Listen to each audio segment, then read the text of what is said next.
Donc, je remercie Clément pour cet exposé lumineux et nous permettre d'entrer dans une réflexion qui pose aussi la ville, et Thierry Pacaud ne va pas me contredire, comme un lieu d'exposition à la diversité et à l'altérité.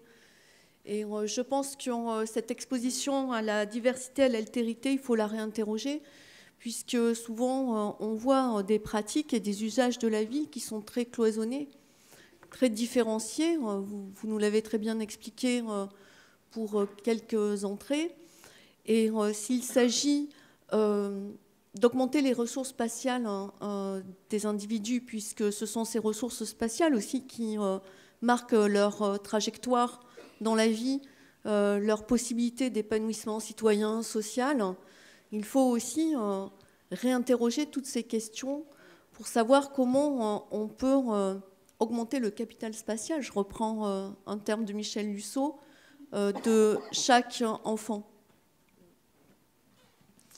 Donc, des questions dans la salle ?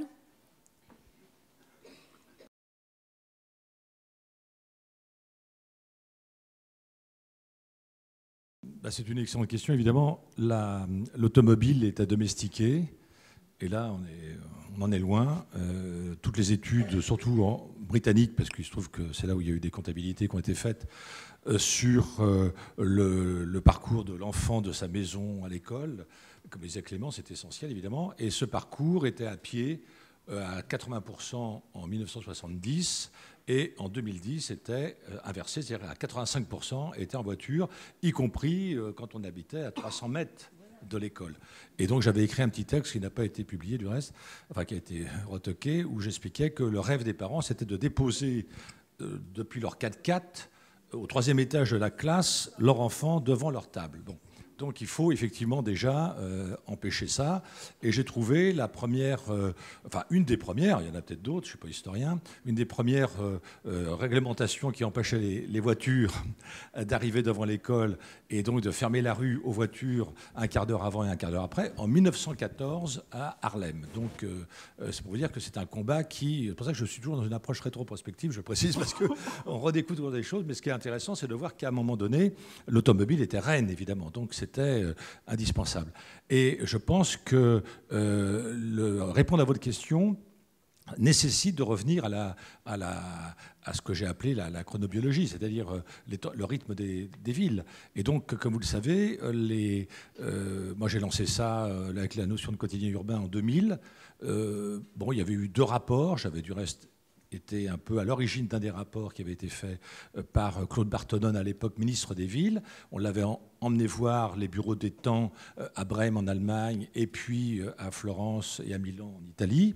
Et résultat des courses, par le biais de plusieurs de mes doctorantes qui ont travaillé sur justement les rythmes et les villes, eh bien, on s'est aperçu qu'en France, aujourd'hui, vous avez 2 villes essentielles, c'est Poitiers et Rennes. Vous en avez d'autres, comme Lille, évidemment, comme Saint-Denis, comme La Roche-sur-Yon, mais c'est très, très minoritaire.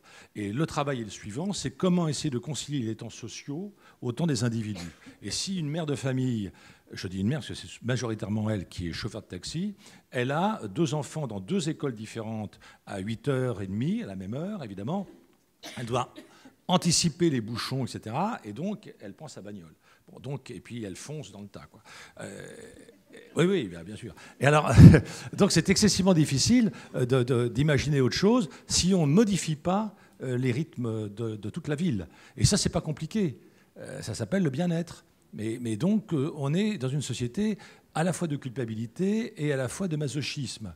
C'est-à-dire que je suis persuadé que c'était un des mots de Fourier, du reste. Les êtres humains ne sont pas assez dans le désir et dans le bonheur.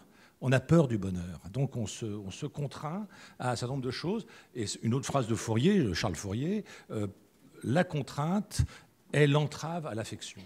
Et donc la précipitation de l'heure d'école le matin, par exemple, c'est terrible parce que c'est une course. Le cinéma nous le montre bien, c'est une course où souvent l'enfant reçoit une claque. Parce qu'il n'est pas assez rapide pour s'habiller, pour prendre son cartable, il a encore oublié ceci, toc, on monte tout le monde dans la voiture, et puis c'est effrayant. Et donc, si on avait d'autres rythmes, alors on serait dans une autre manière d'être, évidemment, avec la ville, avec le monde, avec ses enfants. Tous les chronobiologistes expliquent qu'un enfant de 1 à 7 ans a 2 moments creux dans sa journée, c'est 8h, 9h et 13h, 14h. À quel moment commence l'école ? C'est tout. Donc on a tout faux. Alors, sauf que, et puis alors, je les connais très bien, ils sont même de Lille, hein, ces chronobiologistes, ils ont fait des études très savantes, très documentées, et à chaque ministre, ils envoient leur rapport. À chaque fois, c'est le même conseiller du ministre qui le lit, et puis c'est terminé, ça finit dans un tiroir. Bon. Donc, et je comprends en même temps, parce que la mère travaille dans tel hôpital ou dans tel bureau ou dans telle usine à telle heure. Donc c'est effectivement la course. Donc tant qu'on n'aura pas combiné temporalité et territorialité, on avancera très difficilement. Ensuite, alors là, on a une question beaucoup plus compliquée qu'on n'a pas du tout évoquée, c'est celle de tous les lieux d'habitation hors ville. La majorité des Français n'habitent pas dans des villes. La majorité des Européens n'habitent pas dans des villes. Il faut le savoir, ils ne résident pas dans les villes, ils sont entre deux villes, dans la città diffusa, comme on dit en italien, etc. Bon, c'est-à-dire que là aussi, les enquêtes sur les enfants et les adolescents, garçons et filles, dans des marais pavillonnaires autour de Bordeaux ou d'ailleurs, ou de Rennes, etc., posent des véritables problèmes. Et ça, on ne l'évoque pas, et on est dans une société en ce moment où l'idéologie dominante, de droite comme de gauche, c'est la métropolisation. C'est-à-dire, c'est des villes millionnaires. Et donc, moi, je prêche depuis longtemps pour la décroissance urbaine et la création de biorégions urbaines. Et évidemment, je ne suis pas entendu. Enfin, je dis moi, je m'en fous. Enfin, les autres aussi, je pense à Alberto Maniaghi en Italie, enfin, etc. On n'est pas du tout entendu parce qu'on est dans cette espèce de logique un peu comme ça, personne ne la dirige, mais les Nations Unies, souvenez-vous d'Habitat 3 à Quito, c'est la bonne ville, c'est la ville multimillionnaire. La responsable d'Habitat des Nations Unies montrait comme exemple au reste du monde les villes chinoises, que moi je montre comme le contre-exemple, qu'il ne faut surtout pas faire, et qui va péter dans 15-20 ans. Ça commence déjà, sauf que c'est un pays totalitaire, donc on a très peu d'informations. Mais c'est sûr que par le cinéma et le roman chinois, on voit que déjà ça, c'est refusé par la population. L'entassement dans des gratte-ciel ne fait pas ville. Ce n'est pas possible. Donc la ville, puisque Nathalie a repris ma définition, pour moi la ville, c'est un heureux événement qui combine urbanité, altérité et diversité. Les tendances actuelles à l'échelle planétaire, y compris en France, c'est la suppression de cette combinaison. C'est-à-dire que l'altérité est de plus en plus rare, nous nous replions dans des quartiers réservés, et puis la diversité est de plus en plus rare, nous sommes dans des mono-activités, dans des spécialisations de villes, et l'urbanité est également en voie de disparition. Alors je dis 2 mots, enfin très vite plutôt, l'expression, parce que je ne suis pas intervenu tout à l'heure, mais c'est intéressant, vous avez eu la chance, j'allais dire, d'avoir 3 types d'exposés qui n'utilisent pas du tout le même vocabulaire. Et donc, moi, je ne suis pas du tout d'accord. Par exemple, le mot espace, avec évidemment Michel Husseau, j'en discute très fréquemment, mais lui, c'est une notion de géographe. Pour moi, l'espace, j'ai écrit un bouquin qui s'appelle La notion d'espace et de temps de Platon à Nietzsche. Bon, dans tous les systèmes philosophiques, le mot espace a le sens de chora en grec, qui va être traduit en latin par spatium, c'est un intervalle. Donc on n'habite pas un intervalle, on ne réside pas dans un intervalle, il n'y a pas d'espace ludique. Pour moi, tout ça, ça n'a aucun intérêt. Et même, ça gêne la compréhension de notre manière d'être au monde. Je préfère parler de topos ou de locus, c'est-à-dire de lieu. Et du reste, si vous regardez les traités d'architecture de Vitruve à Viollet-le-Duc, jamais vous trouverez le mot espace. Jamais on définira l'activité de l'architecte comme étant celui qui agence, ou celle qui agence, les espaces. Non, non, non. C'est des gens qui fabriquent des lieux. Donc c'est une notion excessivement importante. Je n'ai pas le temps de rentrer dans le détail de l'étymologie, mais le lieu, c'est ce qui est votre là. L-A, accent là. Bon. Donc l'être humain, chaque être humain ici dans cette salle, nous sommes au moins 2. Le je et le là. Et ça, c'est fondamental. Et tant qu'on n'a pas de là, qu'on a dans le jeu, évidemment, le jeu EU, cette fois-ci, on est dans une autre manière de combiner notre langage à ce qui fait notre existence. C'est pour ça que dans mes travaux sur la notion d'habiter, je n'utilise jamais l'expression manière d'habiter, par exemple, parce que je la trouve complètement discutable. Je pense que l'habiter, c'est un processus fondamentalement existentiel qui a à voir avec le langage. On habite avant tout son langage. C'est pour ça que dans la 36 millième et 1e commune, qui est la jungle de Calais, eh bien, dans cette commune-là, ce qu'il faut faire, c'est que tous les policiers qu'on envoie, au moins parmi eux, il y en a un qui parle une des langues présentes à Calais. Bon, voilà, ça, c'est le premier point. C'est-à-dire que je ne peux exister au monde que si je peux nommer les choses, que si je peux nommer mes sentiments, que si je peux nommer mes émotions. Et donc, si je ne peux pas le nommer, que j'utilise un mauvais anglais pour ça, eh bien, évidemment, je ne peux pas épanouir ma personnalité, je ne peux pas exister. Donc, l'exil est une privation, mais le fait de ne pas pouvoir parler sa langue est une douleur. Il ne faut pas l'oublier, ça c'est fondamental. Donc, je reviens aux temporalités qui sont liées à la langue. Il y a des langues qui n'ont pas de conjugaison des temps. Il y a des langues qui ignorent le futur. Il y a des langues qui ignorent le parfait, le passé simple. Et nous, on est là, avec notre espèce d'arrogance d'occidentaux, à croire que toutes les langues du monde sont construites comme la nôtre. Alors moi, en tant que philosophe, si je vais en Chine ou au Japon, je sais que le verbe « être » n'existe pas, que la notion d'être n'existe pas, et que par conséquent, évidemment, l'ontologie n'existe pas. Mais ce n'est pas pour ça que je vais dire qu'ils n'ont pas de philosophie. Ils en ont eu une. C'est ce qui empêche ce que Clément a pu faire dans ces deux terrains, comme on dit en sociologie ou en anthropologie, c'est-à-dire Paris et Milan, mais qu'il n'aurait pas pu faire entre la France et le Japon, parce que c'est incomparable. On ne peut pas comparer. Et qu'est-ce qu'il faut faire dans ce cas-là ? Il faut saisir, pointer les différenciations, et non pas les ressemblances. Et donc, à partir de là, eh bien, évidemment, on peut mieux comprendre pourquoi dans telle ville, il y a tel et tel type de parcours, etc. Alors, pour revenir à la question de l'automobile, que je n'ai pas oublié, et du parcours de l'enfant de chez lui à l'école, où il devra aller à pied, eh bien, évidemment, c'est encore plus compliqué dans les marais pavillonnaires. Je n'utilise pas le terme périurbain que je trouve débile, donc je parle plutôt là, de l'urbanisation étalée, si vous diffuse.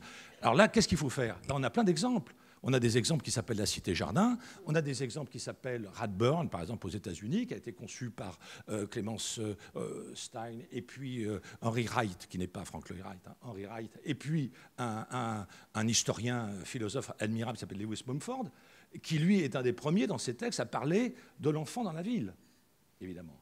Parce que lui-même, c'est sa classe, son école, ça a été New York quand il était petit. Nous sommes tous à l'école de la ville. Ce n'est pas l'école qui est importante dans ce cas-là, c'est notre milieu, c'est-à-dire la ville ici, la campagne là, ou quelque chose qui est de la non-campagne et de la non-ville, etc. Non, par exemple, si vous regardez les utopistes, c'est très rare qu'il y ait une école. Chez Fourier, il n'y a pas d'école dans le phalanstère. C'est le phalanstère qui est une école ouverte partout, en permanence. Alors un de mes amis et maîtres, Ivan Illich, qui a été très mal compris, lui considérait que la scolarisation, c'était une aberration. C'était une aberration. Il était contre l'école libre et gratuite, il était contre les enseignants. Alors moi, j'étais embêté parce que je croyais être enseignant avant de le rencontrer, et j'étais content de l'être même. Et lui, il me dit, mais non, c'est une profession mutilante. C'est pas faux, mais c'est dur à avaler. Hein. Parce que là, je ne suis pas d'accord avec Francine quand elle dit, oui, nous, on leur apporte la culture, on ouvre à la culture, on partage la culture. Non, la culture, c'est pas ça. La culture, mais la culture, c'est pas un truc qui nous est extérieur, qu'on va donner gentiment à des petits-enfants. La culture, c'est l'enfant en relation avec les choses et les êtres. Donc la culture, ça, personne d'entre nous ne peut transmettre une culture. Non, pas du tout.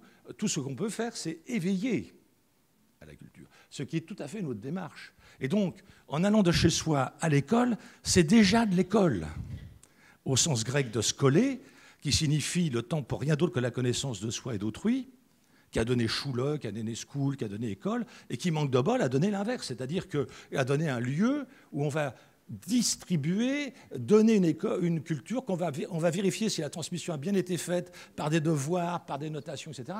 Tout ça, évidemment, pour moi, est une absurdité. C'est-à-dire que scoler, c'est ce temps pour rien d'autre que la connaissance de soi et d'autrui, ce qui fait que dans les pédagogies dites nouvelles, chaque enfant construit son emploi du temps quotidien lui-même. C'est ça qui est important. Petit Pierre, là, il est dans son truc, il fait de l'histoire. sans le savoir, il s'en fout, c'est pas ça qui est important. Et ça prend 3 jours, et il le fait, un autre jardine. Vous voyez ce que je veux dire? Tandis que dans notre système fonctionnel de l'école, on veut homogénéiser la classe en classe d'âge et d'autre part, derrière des disciplines qu'on considère être indispensables.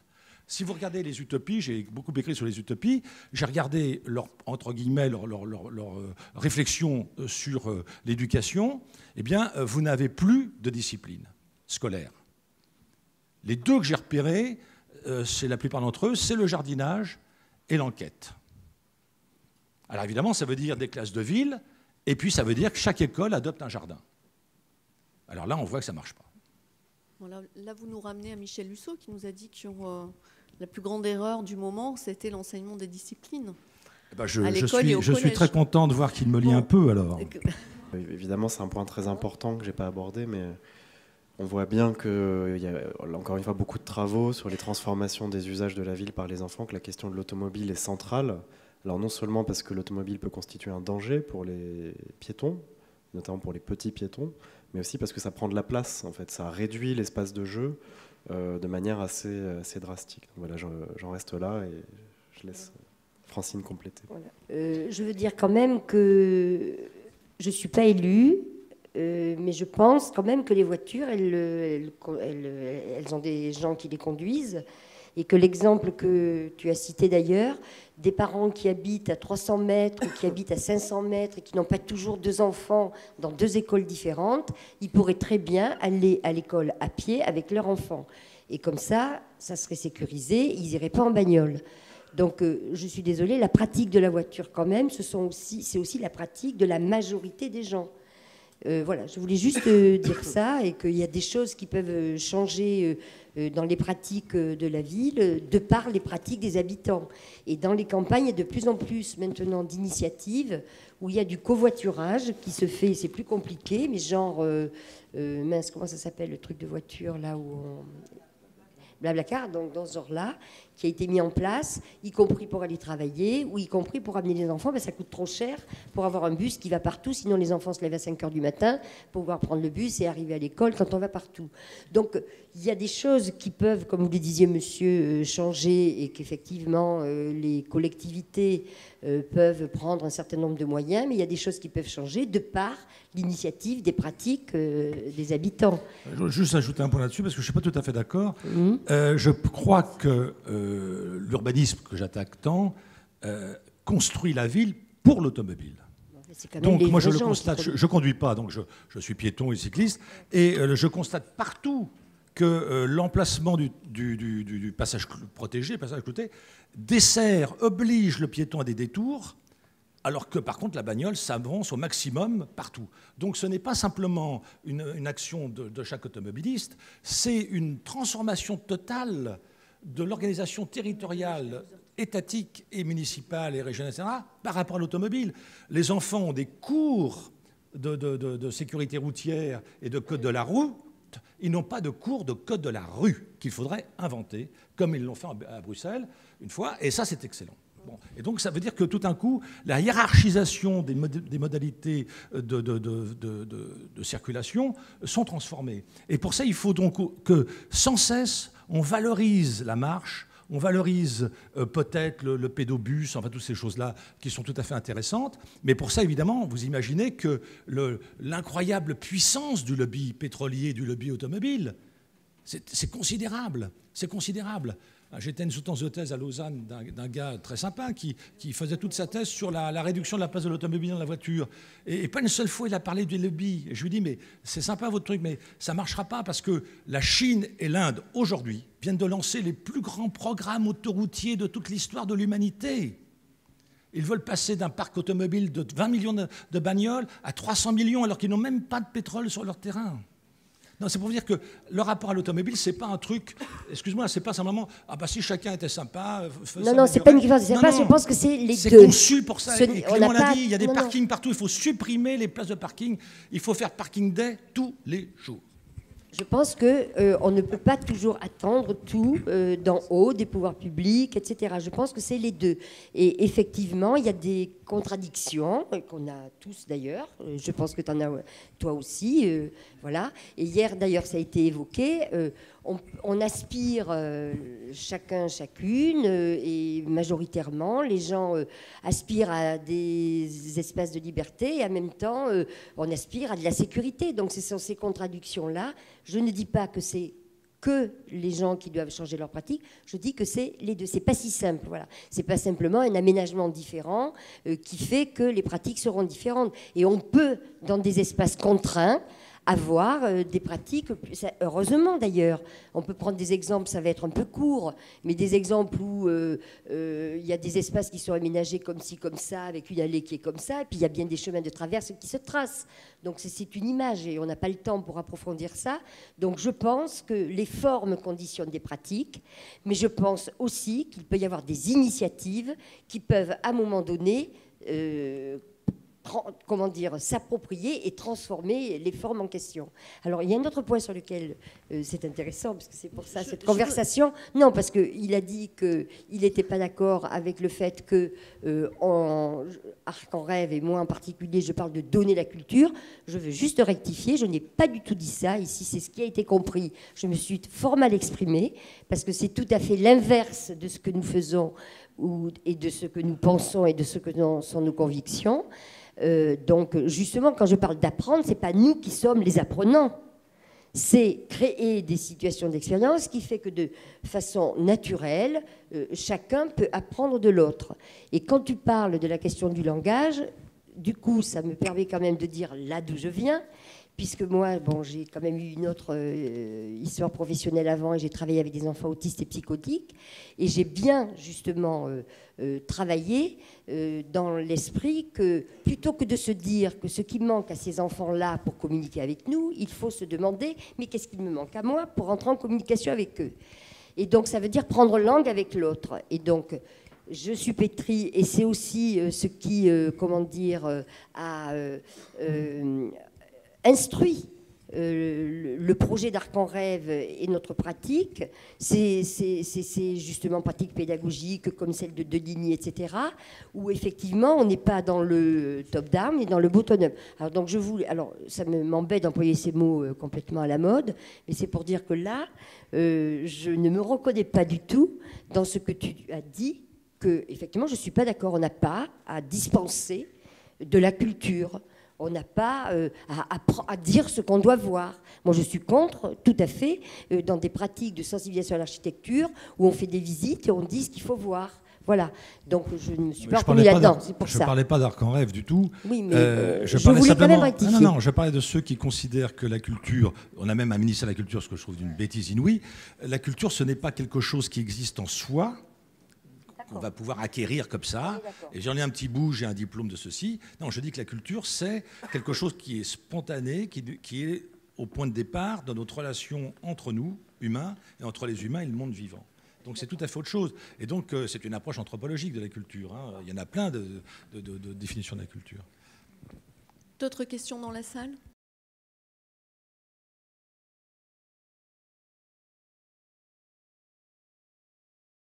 Je suis d'accord, et j'ajouterais que tant que l'école, et peut-être même à l'intérieur de la vie familiale, mais là peut-être que Clément pourra nous éclairer, tant que les enfants ne sont pas plus partie prenante de l'organisation de l'école, y compris du reste des horaires, des emplois, des programmes, etc., eh bien, il n'y a aucune raison tout d'un coup que dans la ville, il soit autrement. Enfin, d'une certaine manière, ils attendent aussi les autorisations, ils attendent le droit de passer à tel endroit, etc. Bon, donc c'est vraiment une approche, le mot a été dit par Clément est très juste, c'est une approche transversale. Tant qu'on n'a pas cette approche transversale et processuelle et interrelationnelle, eh bien, on ne peut pas comprendre ce qui ne marche pas à l'école. Et donc, du coup, quand l'organigramme d'une municipalité a encore un truc qui est un élu responsable de l'école ou de la petite enfance ou de l'enfance, un autre des parcs et jardins, un autre de l'habitation et du logement, un autre des transports, etc., eh bien, on n'arrivera pas à évidemment avoir cette approche transversale. Chacun sera dans son domaine et fermera. Donc, ça commence déjà... Alors certes par des activités humaines, des éco-gestes, tout ça, bon, mais ça commence aussi par des transformations d'organigrammes de municipalités et ensuite d'État. Hein, on n'a pas un ministère, par exemple, des âges, qui serait beaucoup plus subtil qu'un ministère de la famille, par exemple. Ah bon, des choses comme ça. Et donc même l'intitulé d'un ministère est essentiel. Regardez bien, on a un ministère du Travail, alors que la question fondamentale, c'est celle du non-travail, c'est celle du chômage, c'est celle des formations. Donc cette appellation déjà ministère du Travail est décalée par rapport à nos réalités. On continue à fonctionner avec des schémas du siècle d'avant, du siècle du productivisme, alors même qu'on est en train d'entrer dans une nouvelle société. Et moi, je suis désolé, effectivement, qu'il n'y ait pas de ministère de la douceur. Car, comme vous le savez, le mot privé en français vient d'un vieux terme français qui est privance, qui signifie la douceur. La douceur était chez les Grecs une des qualités fondamentales de leur manière d'être avec les autres. Je vous renvoie à la grande thèse de Jacqueline de Remilly sur la douceur chez les Grecs, qui est magnifique. J'ai vu dans aucun programme politique une femme ou un homme politique réclamer de la douceur. Et donc je n'ai pas voté.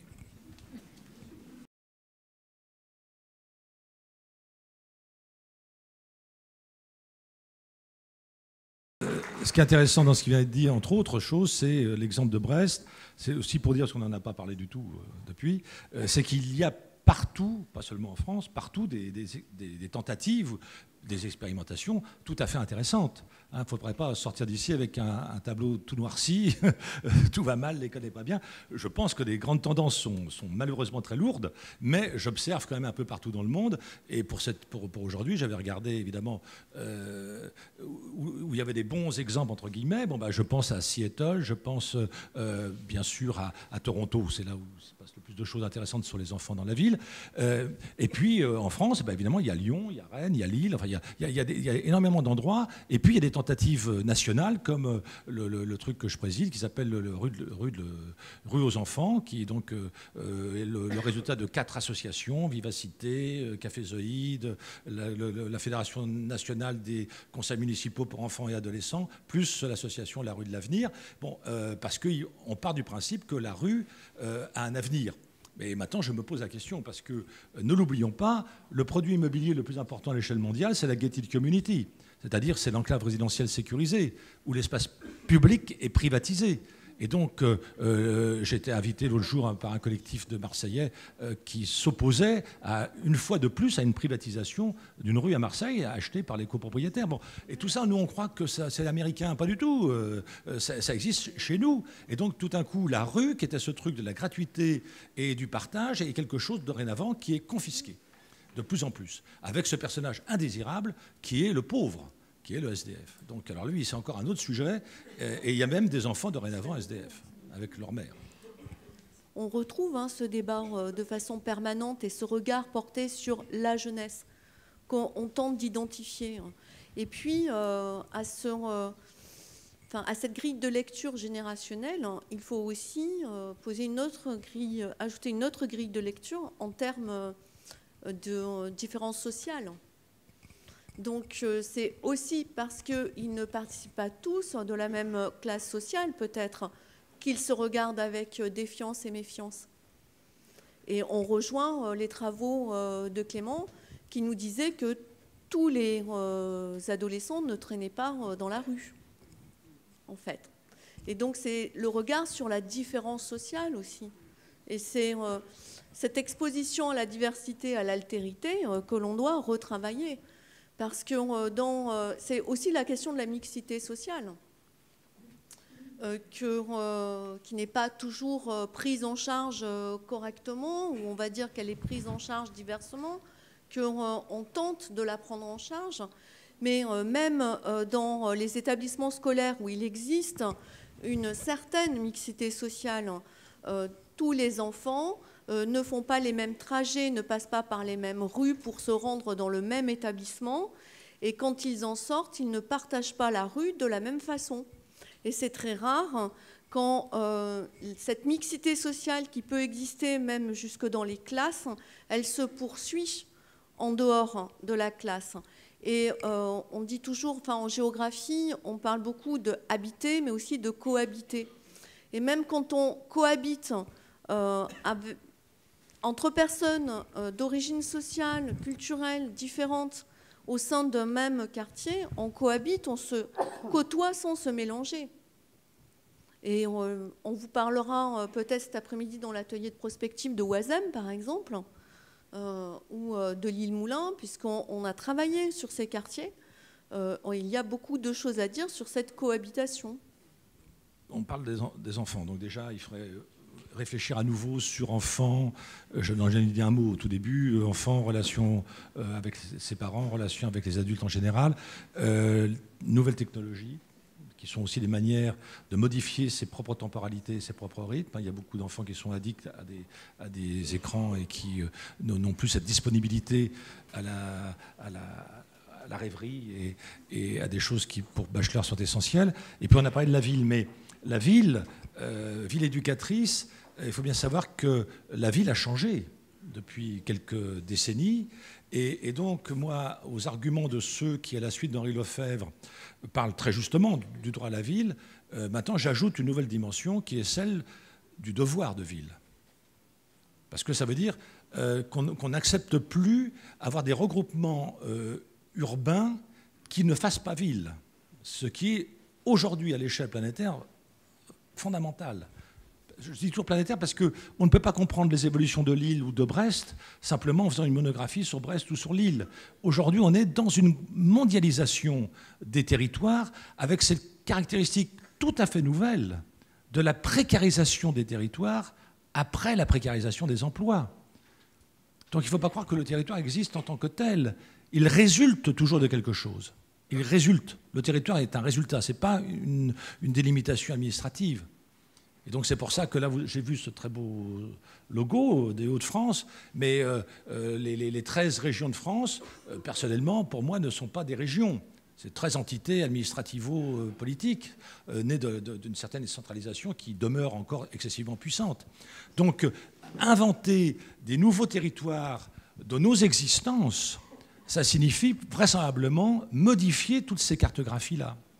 Et donc, peut-être aussi considérer que la ville mérite un combat.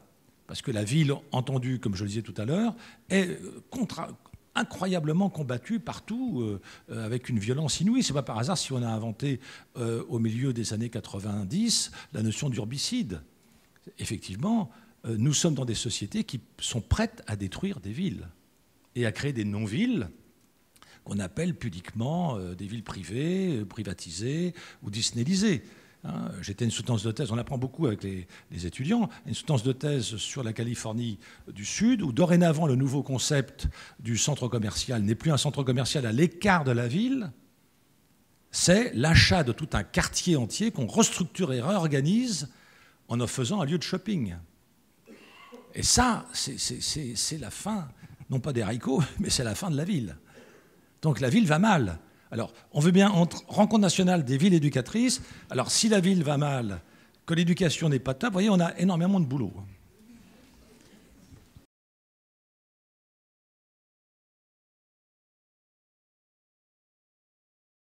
Les différences entre pays sont aussi très liées à des traditions locales.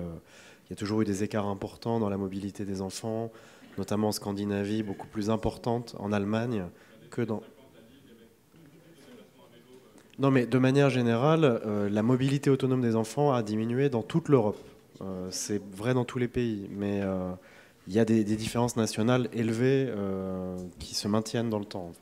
Alors, juste parce que je n'ai pas répondu exprès au début, mais comme vous y remettez une pièce, je vais répondre. Moi, je ne veux pas faire donc je vais pas répondre sur le cas particulier de cette école qui est positionnée. Il se trouve en face de 2 parkings professionnels. Donc, ça rend la problématique un peu différente. Oui, la Poste notamment. Il y a des gens qui viennent travailler. Non, mais on ne va pas faire... Enfin, je ne crois pas qu'on ne va pas prendre en otage tous les gens sur la résolution de l'école Thierry Launay. Je voudrais juste par contre dire que la ville de Lille a mis en place un certain nombre d'outils pour faciliter la mobilité. D'abord, dans toutes les écoles quasiment, il y a des locaux à vélo dorénavant, des locaux à trottinette. Il y a même une école dans laquelle on a un partenariat assez intéressant avec une association qui encourage par le prêt de trottinettes les parents à se déplacer eux-mêmes à trottinette. Nous avons, et je pense que c'est là aussi le plus important, mis en place un plan de circulation majeur dans la ville pour réduire, la circulation automobile et encourager les déplacements à vélo.